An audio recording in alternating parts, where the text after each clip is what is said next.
알테신과 류빌리티의 수다타임 수다타임 빵! 네, 월간 아리수. 네, 잘 지내셨어요? 바쁘게 지내고 있습니다. 네네. 뭐 요즘에 좋은 내용 별로 없죠? 맨날 욕만 먹고 있어가지고 그래도 뭐 어쩔 수 없어요. 이게 네네. 저는 뭐 항상 팩트를 전달을 드려야 되는 거고 그렇죠. 네. 좀 외면하기 싫은 현실도 말씀드리면서 대응해야 되잖아요, 저희가. 그렇죠. 네. 특히나 뭐 2차 전지 같은 경우는 항상 아픈 손가락. 네. 그리고 이제 한때 어떻게 보면 엄청난 이제 광기의 섹터였었고요. 그렇죠.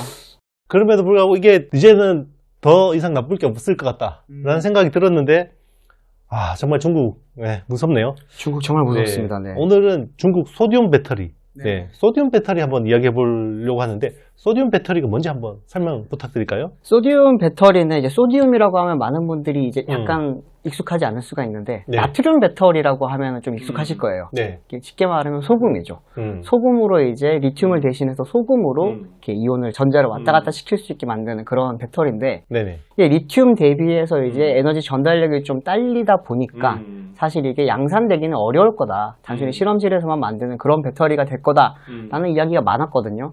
그러다가 이제 얼마 전에 전자기기용 배터리가 먼저 나왔었고요.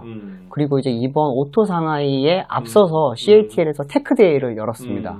거기서 이제 소듐 배터리를 이번에 2세대 모델을 공개를 하면서 전기차용, 하이브리드용, 그리고 ESS용으로 지금 양산 계획까지 발표를 한 상황입니다.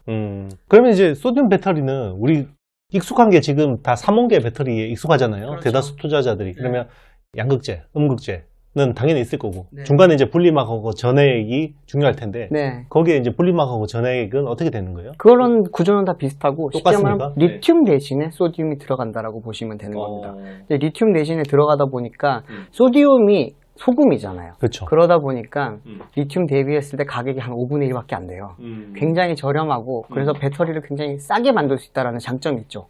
근데 안 좋았던 점은 뭐냐면 이제 이게 에너지 밀도가 낮아요. 이게 NCM이 에너지 밀도가 제일 높고 그 다음에 이제 LFP 이렇게 이야기를 많이 하잖아요. 근데 LFP보다도 낮은 에너지 밀도를 가지고 있다 보니까 이게 전기차에 들어가려면은 무한정 들어가야 되고 그런 무게가 엄청나게 늘어나고 그렇게 되면 에너지 효율이 안 나오니까 전기차용으로는 못 쓸 거다. 이게 이제 기존의 어떻게 보면 통념이었죠. 그러다가 이번에 CATL이 얼마 전도 아니고 몇 년 전에 1세대를 한번 공개를 했었고요. 그때만 하더라도 이제 에너지 밀도가 한 140W per 이제 킬로그램 요 정도 나오면서 LFP만큼도 안 나왔기 때문에 이건 그냥 전자기기용으로밖에 못 쓸 거다라고 하다가 이번에 발표를 할 때는 그 수치가 175W per 킬로그램까지 늘어난 겁니다. 이게 어느 정도 수준이냐 하면은 기존의 이제 LFP 배터리들, 쉽게 말하면 테슬라 모델 3, 모델 Y에 들어가는 그 CATL의 배터리들이 175 정도가 나오고요. 요즘 이제 많이 개선된 모델이 200에서 225 정도 나온단 말이에요. 근데 그렇기 때문에 그러면은 소디움 배터리도 기존에 있던 LFP 배터리만큼의 에너지 밀도를 가지게 됐다라는 거는 이것도 전기차용으로 쓸 수 있게 만든 거다. 무게에 대비해서 이제 결코 에너지 밀도가 많이 떨어지지 않는다. 이 정도로 지금 이번에 발표가 난 겁니다. 그럼 에너지 밀도가 갑자기 개선된 이유는 뭐예요? 거기서는 이제 뭐 테크데이다 보니까 엄청나게 뭐 어려운 이야기들은 안 해요. 뭐 물성이 어떻게 바뀌었고 이런 이야기는 안 하는데 거기서 이야기하기로는 뭐 안에 구조를 좀 바꾸고 그리고 이제 다른 뭔가 재료를 썼대요. 그렇게 하면서 디테일은 공개를 안 한 거예요? 안 하죠. 절대 안 합니다. 이제 그러면서 이제 이게 140 정도에서 175 수준으로 올라왔다라고 하는 이야기를 한 거였죠. 근데 175라는 숫자 자체에서 좀 많이들 충격을 받았던 겁니다. 쇼킹하네요. 네. 근데 이게 사실은 전기차보다도 사실은 ESS에 훨씬 더 치명적인 좀 영향을 줄 거라고 이야기들을 하고 있습니다. 근데 지금 뭐 아시겠지만 ESS는 NCM으로 많이 하다가 이제 예전에 한번 화재가 크게 나면서 그쵸. NCM ESS는 사실상 거의 뭐 폐기는 아니지만 많이들 외면하고 있잖아요. 그런 상황에서 LFP ESS로 시장이 많이 커지고 있고 그렇죠. 사실상 지금 현재 ESS 시장의 한 90% 이상은 이제 LFP로 들어가고 있단 말이에요.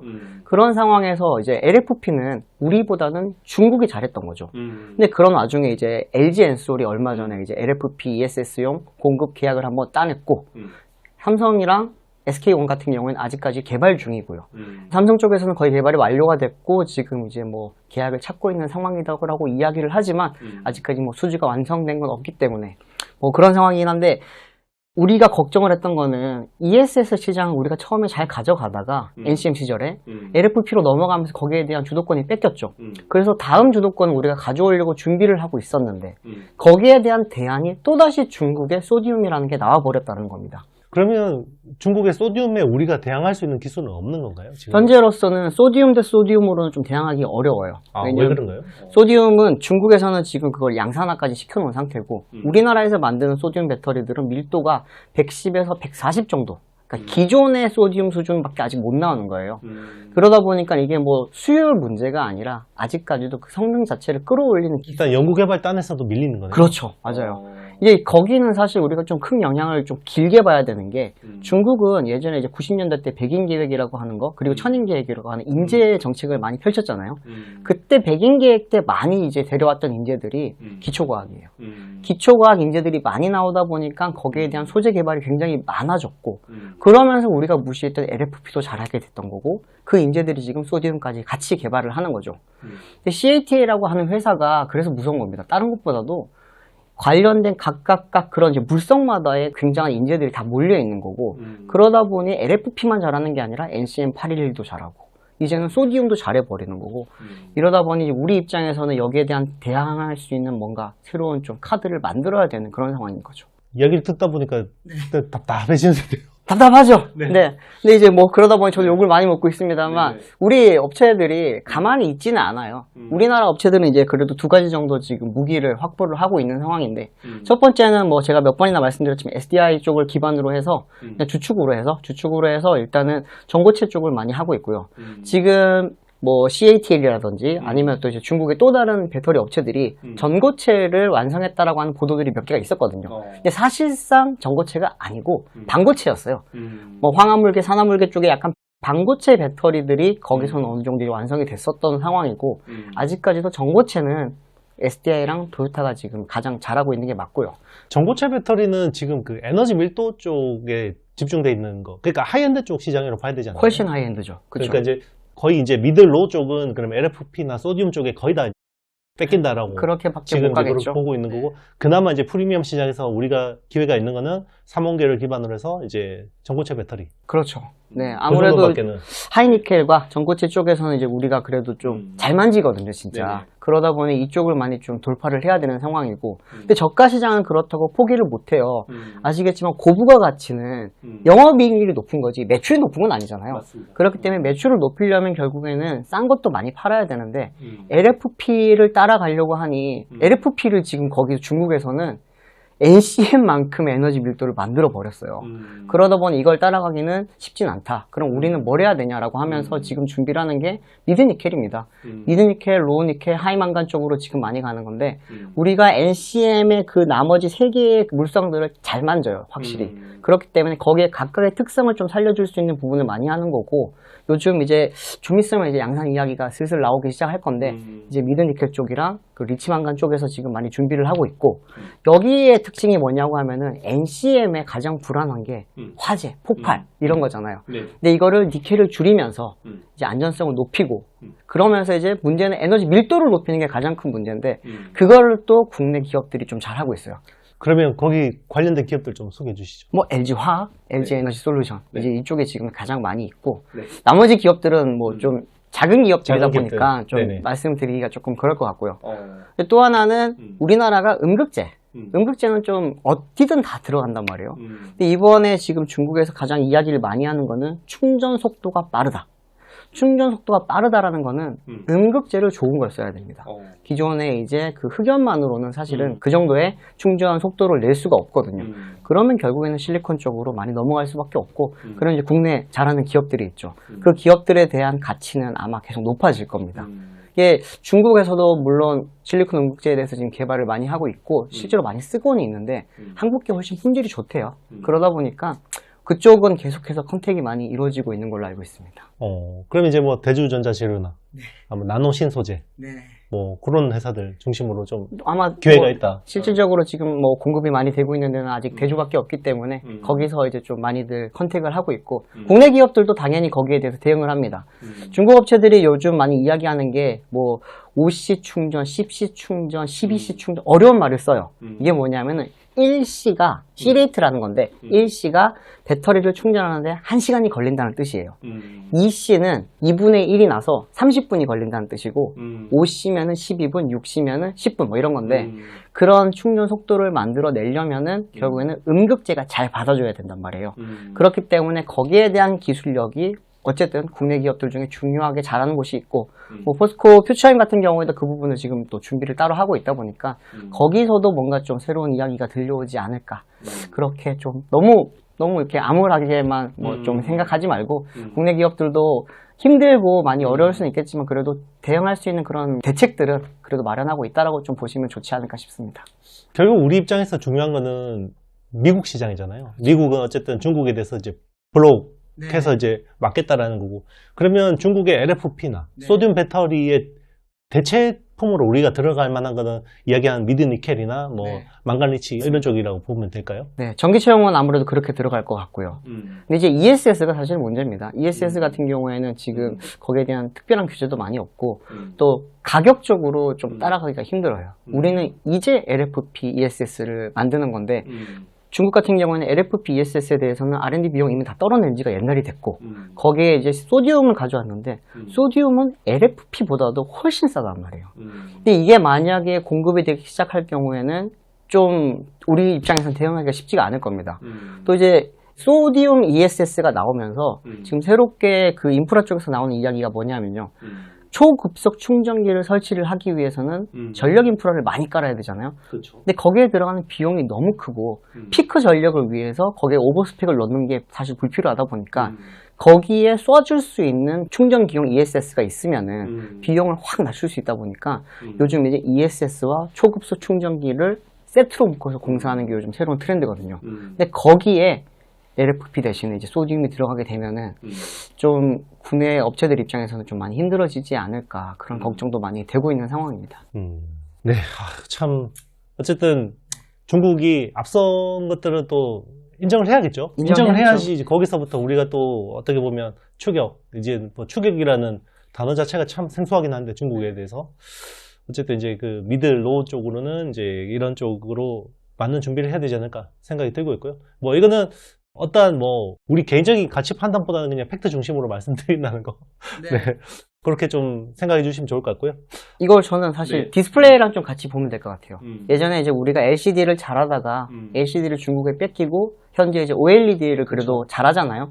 그런 것처럼 우리가 이제 저가형 배터리 시장을 어쩌면은 많이 잃을 수밖에 없는 상황이 될 텐데 거기서 그러면 새로운 걸 좀 돌파구를 찾아가면서 기술력으로 앞서가고 이렇게 가야 되는 건데 좀 기술마저도 거기서 앞서가고 있다라고 하는 이야기도 많거든요. 근데 저는 물론 앞서가는 부분이 있긴 하지만 우리가 더 잘하는 부분도 분명히 있다. 아직도 3원기에는 우리가 더 잘하고 있고 거기서 나오는 가치들을 조금 극대화시킬 필요가 있을 거다.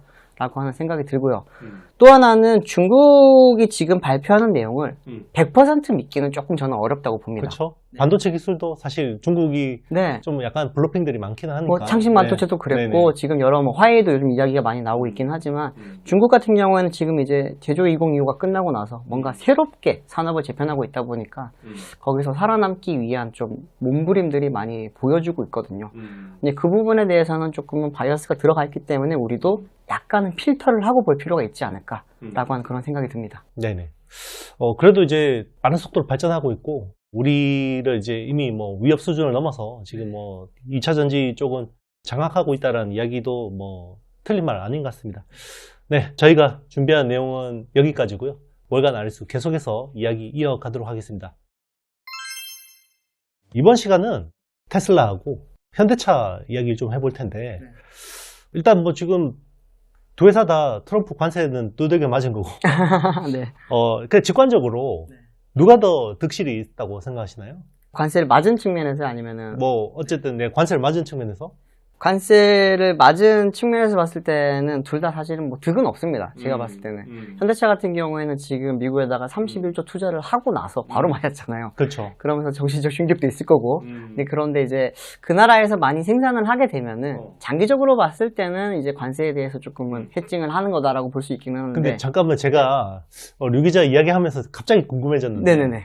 현대차 내부 분위기는 어때요? 처음에 31조 투자에 대해서 너 관세 낼 필요 없어 이랬다가 바로 때렸잖아요. 그거는 이제 네. 보도가 나갔을 때 네네. 다들 되게 당황했대요.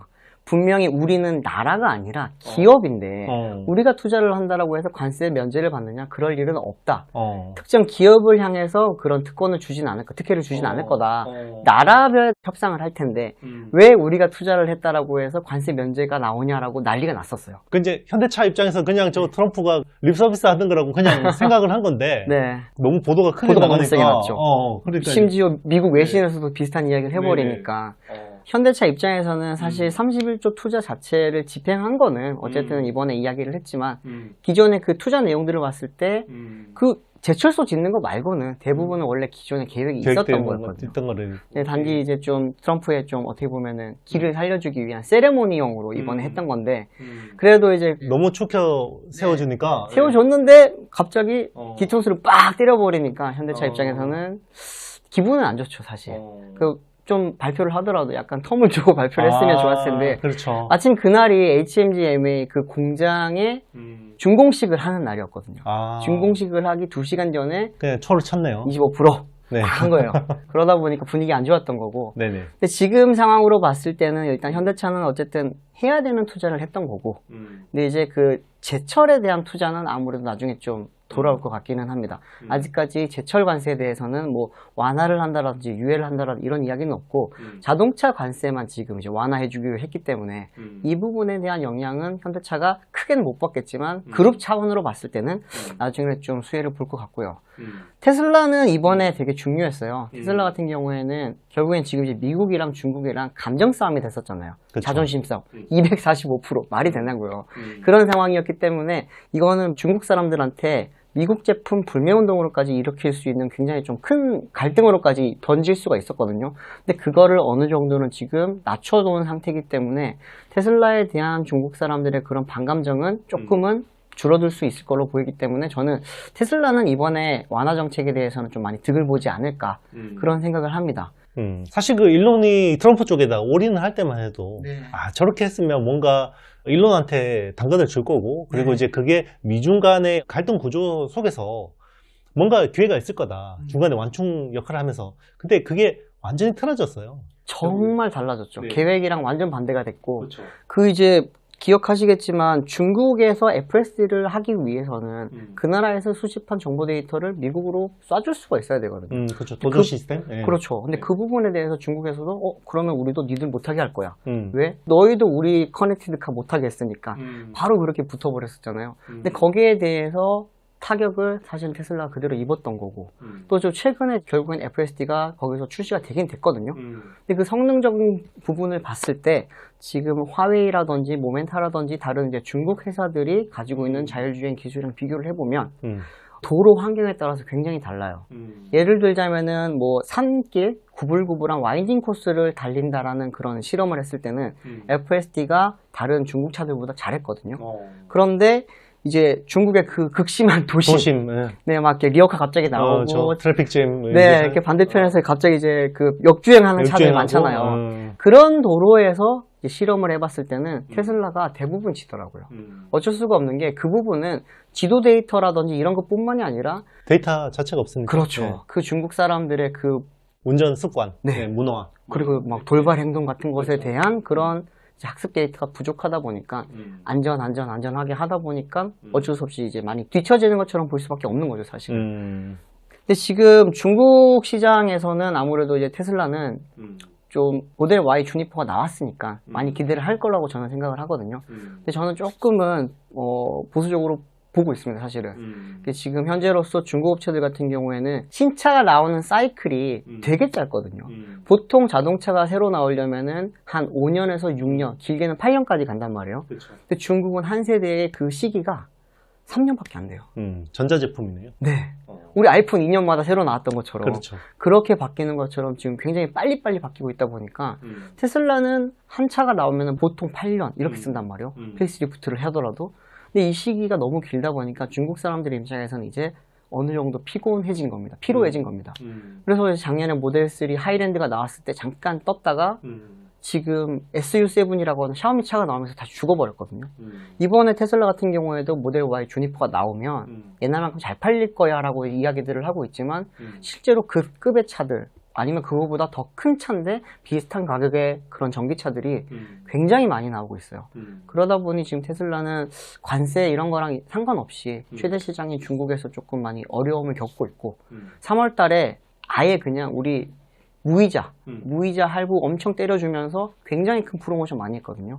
그 덕분에 1분기 판매량이 한 1.6% 정도 플러스로 전환되긴 했는데 2월 달까지는 굉장히 고전했어요.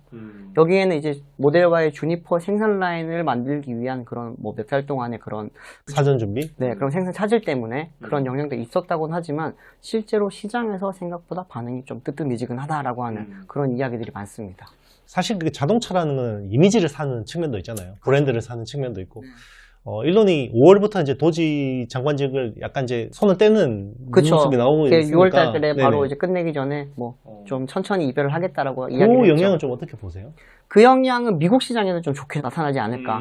뭐 유럽이나 뭐 중국이나 다른 시장보다는 미국 시장 내에서 일단 일론의 복귀를 원하는 사람들이 너무나 많고 이제 일론의 복귀를 그 외치는 사람들이 일론이 싫어서라기보다는 제발 테슬라 경영에 집중을 해서 과거와 같은 빠른 그런 혁신을 보여주세요 라는 게 대부분의 메시지란 말이에요. 그렇다면 그가 돌아오게 되면은 이제 6월부터 시작될 그 오스틴에서 로보택시 서비스부터 시작을 해서 휴머노이드까지 앞으로 이루어질 그런 테슬라의 그런 경영 정책들을 조금 멈춰져 있었던 거를 다시 부스트를 시켜주지 않을까라고 하는 그런 기대감이 있기 때문에 뭐 주가라든지 아니면 판매량이라든지 이 측면에서 저는 그 부분은 조금은 그래도 긍정적인 영향을 주지 않을까. 근데 이제 글로벌 판매는 조금 뭐 지켜봐야 될 것 같습니다, 사실. 저는 약간 그 일론의 복귀 즈음에서 변화의 기류라고 하면 국내 기업들하고 약간 파트너십이 강화되는 모습을 보이는데. 국내 기업들이요? 네, 일단 삼성 파운드리하고 이제 FSD 칩. 네. 여기에 대해서 지금 큰 패키지 딜을 준비를 하고 있다라고 그러고 있고. 네.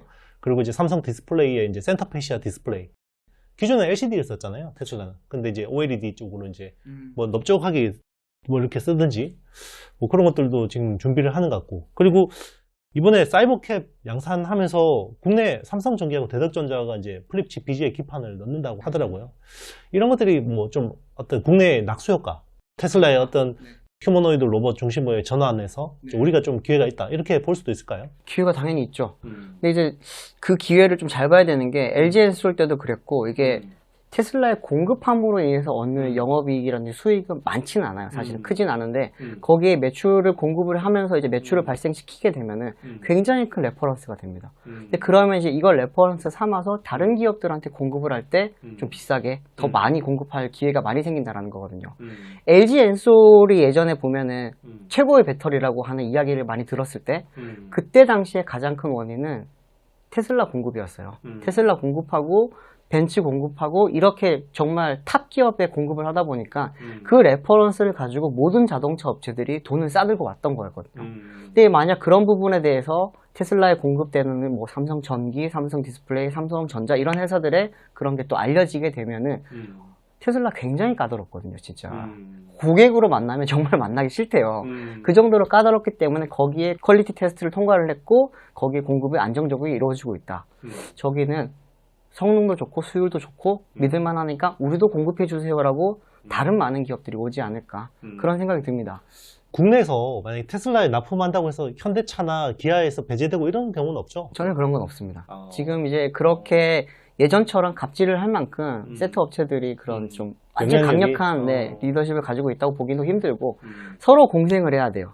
세트 업체들도 이제는 부품 업체는 잘 보여야 되고 요즘 뭐 한미반도체와 이제 뭐 그렇죠. SK SK 하이닉스 보면 그런 것처럼 이제 파트너십으로 가야지 뭔가 이렇게 고객사와 1차 밴드의 그런 관계로 뭔가 갑질의 갑을 관계로 이루어지는 그런 관계는 점차 많이 줄 거예요. 왜냐하면 그들이 갖고 있는 기술 자체가 엄청난 가치다 보니까 그걸 가지고 이제 뭐 만약에 우리는 공급 못 받고 저기만 공급을 하게 됐어. 예를 들면 MLCC 같은 것들 우리 공급 못 받아요.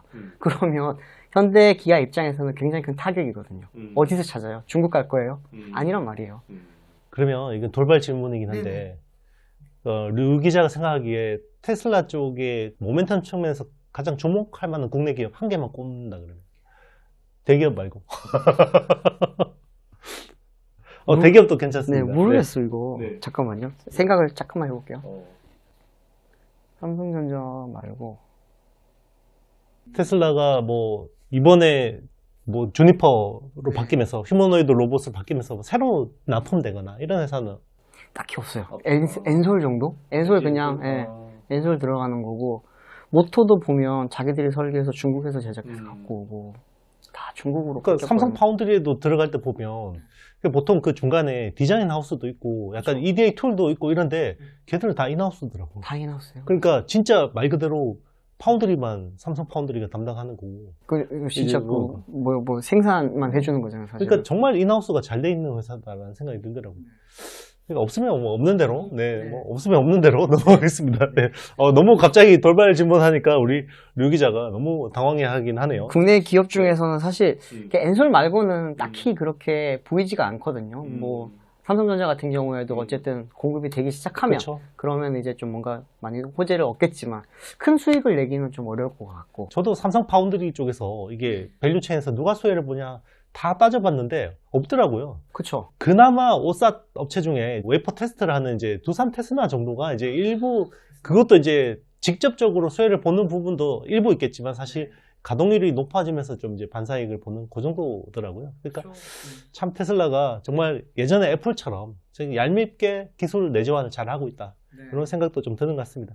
하여튼 뭐 이 테슬라의 앞으로 동향은 휴머노이드 로봇이나 이런 쪽에서 굉장히 중요하니까 계속해서 우리 아리수를 통해서 계속해서 점검해 나가도록 하겠습니다. 네, 저희가 준비한 내용은 여기까지고요. 월간 아리수 계속해서 이야기 이어가도록 하겠습니다. 사실 뭐 우리 류정훈 기자 이야기하면 아유 자꾸 저 중국 좋게 이야기한다 이런 이야기를 많이 하는데 사실 그런 이야기를 오래전부터 했다 그러면 굉장히 정확한 분석가인 거죠. 사실 뭐 중국 전기차에 대해서 굉장히 과소평가할 때 국내 전반적으로 계속해서 그거 아닌 것 같습니다 라고 이제 올바른 내용을 이야기했고 결국 그게 맞았는데 아무도 인정해주지 않나요? 그래도 요즘 뭐 많이 좀 여론이 많이 바뀌긴 했습니다. 그렇죠. 네, 이게 참 그런 것 같아요. 뭔가 그 시장에 변곡점이 있을 때 제일 먼저 이야기하면 그 사람 되게 욕을 먹어요. 그래서 누가 먼저 하고 나서 뒤에 따라가면 되긴 하는데 약간 그래도 분석에 엣지가 있는 사람들은 또 그런 것들 또 참을 수가 없죠. 진짜 이제 중국 차 더 이상 싸구려 아니잖아요. 그죠? 맞아요. 싸구려 아니고 이번 오토 상하이 2025 보면서 사실 볼만한 게 뭐가 있었나요? 와, 이게 진짜 저는 사실 충격과 공포라고 저는 느꼈거든요. 사실 우리가 생각했을 때 모토쇼 이런 거 하면은 뭐 프랑크푸르트, 뭐 제네바, 디트로이트 이런 걸 생각을 그렇죠. 했잖아요. 선진국 가야죠. 네. 근데 지금은 세계 1대 모토쇼라고 불러도 될 정도로 이제 짝수년에는 베이징에서 그리고 이제 홀수년에는 상하이에서 열리는 중국 모토쇼가 지금 전 세계 자동차 업체들이 다 나가거든요. 이번에도 보면은 현대 기아를 제외하고 웬만한 10대 그룹은 다 나갔다고 보시면 되고 참가 업체가 1000개였습니다. 그리고 월드 프리미어라고 하는 세계 최초로 공개하는 차량이 100개였어요. 우리나라 얼마 전에 열렸던 서울 모토쇼는 진짜 세계 최초 공개라고 부르기도 부끄러울 차들이 몇 개 있었는데 거기는 진짜 세계에서 처음으로 보이는 차들이 100대가 넘었다는 거죠. 근데 그만큼 중국이 핫하라는 거고, 근데 중국이 그렇게 지금 뭐 유럽이든 미국이든 다들 막 나가는 이유가 그 시장이 어마어마한 시장성을 가지고 있기 때문이거든요. 중국은 미국을 넘어선 지가 꽤 됐어요. 시장 규모로 봤을 때. 이제는 연간 3천만 대 이상을 매년 판매를 하고 있고, 또 이제 거기서 나왔던 그런 신기술들이 이제는 오히려 반대로 유럽이라든지, 뭐 미국은 못 가지만 한국이나 뭐 아세안, 다른 여러 시장으로 지금 뻗어나가고 있기 때문에 그 시장을 잡는 게 되게 중요하다라는 게 지금은 자동차 업체들의 사실 사명입니다. 사실 저는 이제 AI 혁명이 시작되기 전에는 사실 모바일 혁명 이후의 혁명은 모빌리티 혁명이라고 생각했거든요. 근데 이제 지금은 AI 혁명의 피지컬 AI라는 영역에서 저는 모빌리티 혁명이 일어나고 있다고 보고 있는데 거기서 사실 이제 중국을 빼놓을 수가 없게 돼버렸네요. 맞아요. 이번에도 이제 모토쇼를 보면은 뭐 모토쇼라고 말씀드리겠습니다. 모토쇼를 보면은 사실 뭐 우리가 잘 알고 있는 BYD 이런 회사들만 많이들 생각을 하시는데 그런 게 아니고 BYD뿐만이 아니라 뭐 지리자동차라든지 아니면은 뭐 통신에서 유명한 화웨이라든지 이런 회사들이 오히려 더 혁신적인 모습들을 많이 보여줬고요. 또 하나는 이제 중국의 자동차 전기차 3대장이라고 하면은 니오, 리오토, 샤오퐁 이렇게 해서 웨이샤오리라고 많이 부르는데 이 중에서도 저는 니오라고 하는 회사가 이번에 굉장히 큰 좀 혁신을 보여줬다고 봤거든요. 니오는 이제 미국 주식 투자하시는 분들 많이 아실 거예요. NIS에도 상장이 되어 있기도 하고 그렇기 때문에 이제 거기 투자를 하신 분이 있을지 없을지 모르겠지만 어쨌든 투자하시는 분들은 많이 아실 텐데 그 회사 같은 경우에는 전기차 스타트업이었고요. 그러다 보니 굉장히 기술적으로 많이 뛰어나 있긴 한데 가격이 좀 높습니다. 중국 자치고. 그러다 보니 중국 시장 내에서 판매량이 높지는 않죠. 그래서 몇 년째 계속 자금난을 겪고 있으면서 저 회사가 어디에 인수될지를 사실 많이 지금 지켜보고 있는 상황이었는데 얼마 전에 CATL이 거기에 이제 4조 원 투자를 했거든요. 4조 투자를 하게 되면서 총알이 빵빵해지니까 그러면 이제 니오 입장에서는 뭔가 좀 혁신적으로 보여줄 수 있는 것들을 막 보여줄 수가 있죠. 자금에 대한 부담이 없으니까.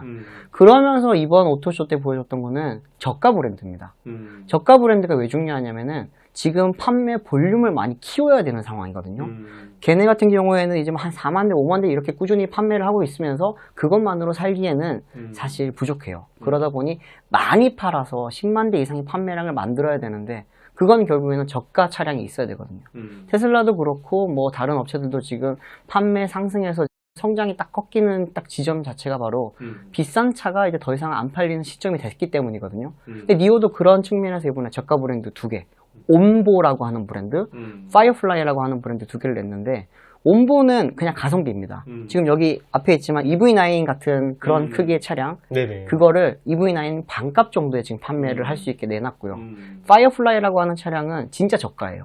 한 2천만 원 이하의 전기차 4명이 충분히 탈 수 있는 준중형급의 그런 차량인데 이걸 이제 2천만 원 이하로 아세안, 중국, 유럽 이렇게 지금 가는 건데 일단은 중국부터 잡고 아세안 가고 유럽을 가겠다 이런 지금 보여주고 있고요.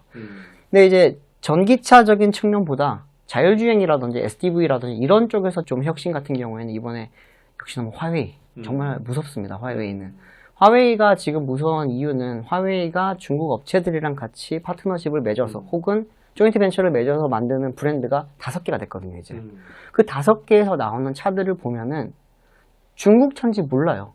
누가 보더라도 유럽차 같은 느낌이고 테슬라 같은 그런 첨단의 느낌을 가지고 있고 그러다 보니 이제 저 차는 굉장히 비쌀 것 같은데 라는 생각을 하는데 가격은 또 그냥 다른 중국 차들 BYD의 조금 고급 브랜드들이랑 비슷한 그런 수준이다 보니까 저 차량들이 해외에 나왔을 때 굉장히 좀 타격이 입을 수 있겠다라는 그런 좀 위기감을 많이 느끼고 있고 중국 시장 자체에서도 이제 그 히마라고 하거든요. 화웨이 계열의 자동차들을 히마의 판매량이 점점 늘면서 이제는 탑 7 안에도 들어가는 굉장히 좀 판매량이 많이 늘었습니다. 그러다 보니 이제 중국 시장 내에서도 화웨이 계열들에 대한 경계심도 되게 많아지고 있고 또 어떤 업체들은 아예 그냥 손을 잡고 같은 편이 돼버리자 라고 하는 그런 움직임도 많이 보이고 있는 상황입니다. 쉽게 이야기하면 우리 모바일 혁명에서 구글 안드로이드 같은 OS를 제공해주고 그리고 이제 퀄컴 같은 AP를 제공해주는 그거를 이제 화웨이가 담당하고 있다고 보면 되는 거죠. 그렇죠. 그러면 중국 내에서 그러면 안드로이드와 퀄컴의 포지션을 사실 지금 엔비디아가 제일 하고 싶은 게 글로벌에서 그거일 텐데 그렇죠. 그러면 화웨이 독주 체제인가요? 아니면 중국 내에서 로컬은? 독주 체제였어요, 예전에는. 근데 지금은 이제 거기에 대항할 수 있는 업체들이 몇 개가 나오고 있거든요. 그 중에 대표적인 회사가 이제 모멘타라고 하는 회사가 있고. 모멘타. 네. 모멘타라고 하는 회사는 자율주행 소프트웨어랑 하드웨어를 이제 통합해서 만들어주는 솔루션 업체라고 보시면 되는데, 여기에 장점 중에 하나는 어떤 차를 가져오더라도 우리가 다 자율주행차로 만들어준다라고 하는 기술력이 있고, 또 하나는 거기가 사실은 AI 쪽에 굉장히 좀 강점을 가지고 있거든요. 그러다 보니 E2E 방식의 지금 자율주행 방식을 만들고 있어요. 근데 여기에 가장 큰 강점은 좀 더 적은 비용으로 차를 만들 수 있고, 여기에 대해서 이제 학습을 빨리 할 수 있다는 거죠. 룰 베이스 방식의 자율주행 차들은 우리가 알고 있는 웨이모라든지 전통적인 그런 자율주행 차 업체들은 이걸 하면 안 돼, 이건 해야 돼라고 하는 그런 룰을 다 지정을 해주는 거잖아요. 그렇죠. 그거를 학습을 시키고 그걸 이제 다시 제어 쪽에 보내서 이렇게 움직이게 하는 건데 E2A 방식은 테슬라가 제일 유명하잖아요. 이게 보는 즉시 거기 상황에서 판단할 수 있게 알아서 AI가 할 수 있게 만들어주는 게 E2A 방식인데 엣지 있다면서? 그렇죠. 그 방식을 모멘타가 지금 하고 있고 그러다 보니 저렴하면서 어떤 차든지 우리가 가져오면 만들어준다라고 하다 보니 그들이 갖고 있는 데이터가 날이 갈수록 굉장히 많아지는 겁니다. 불과 몇 년 전, 한 2, 3년 전까지만 하더라도 화웨이가 그 시장의 거의 대부분을 차지했었는데 작년 기준으로는 이제 거의 절반 가까이 따라왔어요. 그러다 보니 이제 화웨이 입장에서는 그냥 우리는 처음엔 솔루션 업체 혹은 이제 플랫폼으로만 가져가야지라고 생각을 했다가 야심을 점점 드러내고 있는 상황인데 뒤에서 이제 모멘타 같은 기업들이 하나 둘씩 나오면서 자율주행을 기반으로 해서 SDV 시장에서도 조금 주도권을 점점 나눠지고 있는 상황이라고 보시면 됩니다.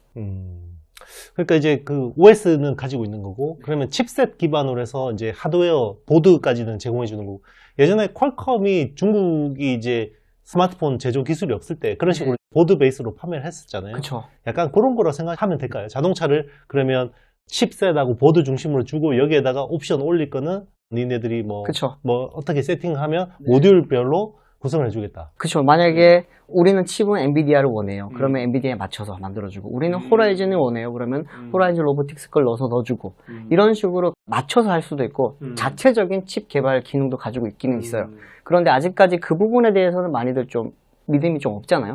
그러다 보니 웬만하면 엔비디아 올인 칩 기반으로 지금 많이들 하고 있다고 보시면 됩니다. 칩셋은 또 엔비디아가 해주는데 여기에 그 커스터마이징을 그냥 그렇죠. 소프트웨어적으로나 하드웨어적으로 해준다.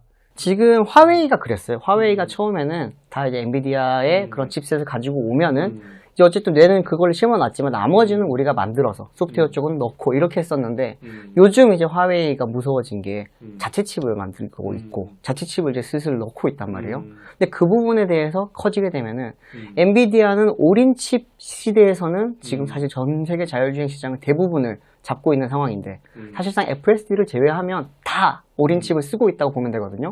그런데 그 다음 세대인 토르 칩 시대가 지금 이제 좀 있으면 열리는데 이 상황에서 이제 중국의 화웨이라든지 다른 업체들 많이 지금 치고 올라오다 보니까 사실 엔비디아의 그런 올인 칩을 가장 많이 샀던 데가 중국이었는데 그 가장 많이 산 시장에서 어쩌면은 자국 내 새로운 플레이어가 나오게 되면은 가장 큰 시장을 지금 뺏길 수도 있는 위기단 말이에요. 근데 그런 부분에 있어서는 조금은 엔비디아도 많이 걱정을 하고 있는 상황이죠. 네, 참 이게 복잡다단하게 얽혀있고 결국은 그 AI 경쟁력이 얼마나 되는지가 되게 중요할 것 같아요. 결국은 이제 이게 사실 지금 자동차라는 게 진정한 OS라고 보기엔 조금 아직까지는 미흡하잖아요. 네, 그죠? 예, 이게 결국은 우리 그 멀티모달에서 AI가 결국 모빌리티에 대한 움직이는 것에 대해서 명확하게 학습이 끝나고 그 시스템이 세팅이 돼야지 우리가 이야기하는 OS라는 게 그죠? 이제 구현될 수 있을 것 같은데 정말 그러면 이제 제일 궁금한 건 항상 많이 질문 받을 것 같아요. 이게 자율주행에서 보면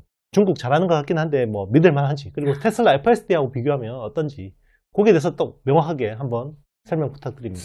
일단 현재 상황에서는 중국 시장 내에서는 중국 차들이 조금 더 잘하고 미국 시장에서는 FSD가 월등하게 잘해요. FSD를 지금 따라갈 수 있는 거는 진짜 웨이모 정도라고밖에 볼 수 없고 근데 좀 다르죠. 이게 자율주행과 로보택시에서 구현되는 게 다 다르기 때문에 좀 이 부분은 분리를 해서 본다면은 승용차 내에서 이루어질 수 있는 자율주행은 미국에서는 FSD를 따라갈 수 있는 게 없어요, 현재로서는. 근데 중국에서 보자면은 중국 시장 내에서는 이제 FSD는 이제 풀렸고 아직까지 학습이 채 완성이 된 상황이 아니고 그런데 이제 화웨이 같은 경우는 ADS라고 하는 그 자율주행 시스템에서 3.0이 넘어서 이제는 4도 나온단 말이에요. 4가 나오면서 이번에 더 성능이 좋아지거든요. 그런 걸로 봤을 때는 중국 시장 내에서는 자국 시장의 브랜드가 조금은 유리해 보이는 상황이긴 합니다. 그러면 사실 그 전 세계적으로 볼 때 뭐 미국, 중국 제일 중요한 시장이고 결국 격전지는 유럽이잖아요. 그렇죠. 그러면 유럽에서는 그냥 다른 정치적인 상황 다 빼놓고 뭐 지정학 다 빼고 기술로 보면 중국 로컬, FSD 뭐가 나을까요? 아, 거기는 되게 더 복잡해요. 왜냐하면은 정책적으로 되게 많이 막혀 있거든요. 그게 유럽이라는 통합이 아니라 국가별로 다 이렇게 유럽으로 되어 있어요. 아, 되어 있는데 물론 독일이 그 이제 정책을 주도를 하고 있기는 한데 자율주행 정책을 할 때 항상 이제 독일의 그 교통국이 항상 주도를 합니다. 자기들이 시간 벌려고. 그렇죠. 그리고 유럽에서 가장 앞서 있는 자동차 산업도 결국에는 독일에서 나왔단 말이에요. 그렇죠. 폭스바겐, 벤츠, 뭐 BMW 다 거기 있잖아요.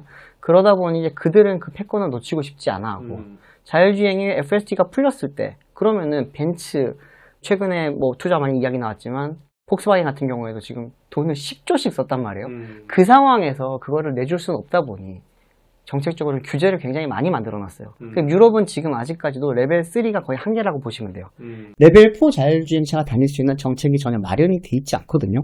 오히려 규제가 더 많을 뿐이고 근데 거기가 풀리려면 결국에는 독일 업체 중에 하나가 레벨 4가 우리 구현할 수 있다라고 하는 게 나와야지 아마 풀릴 겁니다. 근데 그 상황에서 뭐 FSD냐 아니면 화웨이든 뭐 어쨌든 중국 업체냐라고 보는 거는 조금은 무의미할 것 같고요. 확실히 자동차라는 산업 자체가 휴대폰이나 이런 디바이스 산업들하고 좀 다른 것 같아요. 많이 다르죠. 일자리가 걸려있고, 그리고 그 어떻게 보면 지정학적인 패권. 그리고 결국 자동차 산업이라는 게 결국 군수 시스템, 그죠? 요즘에 독일이 다시 국방 전차 만들고 그런다니까. 그렇죠. 사실 이런 것들이 다 걸려있다 보니까 그러니까 자기 지역에 유리하게 판을 짤 수밖에 없다, 이런 생각이 드네요. 맞습니다. 네네. 네. 네. 월간 아리수 통해서 모빌리티 산업, 그리고 이제 이게 결국은 AI 혁명 안에서 이제 움직이는 것들인데, 이런 이야기들을 많이 해봤고요. 이 산업의 변화 흐름이 굉장히 빠른 것 같습니다. 그런 부분에서, 우리 류종원 기자가 이야기해주는 거는 굉장히 어떻게 보면 객관적으로, 최대한 객관적으로, 사람이다 보니 뭐 주관이 들어가지 않을 수는 없지만, 그래도 최대한 객관적으로 말씀드린다는 걸 설명드리고요.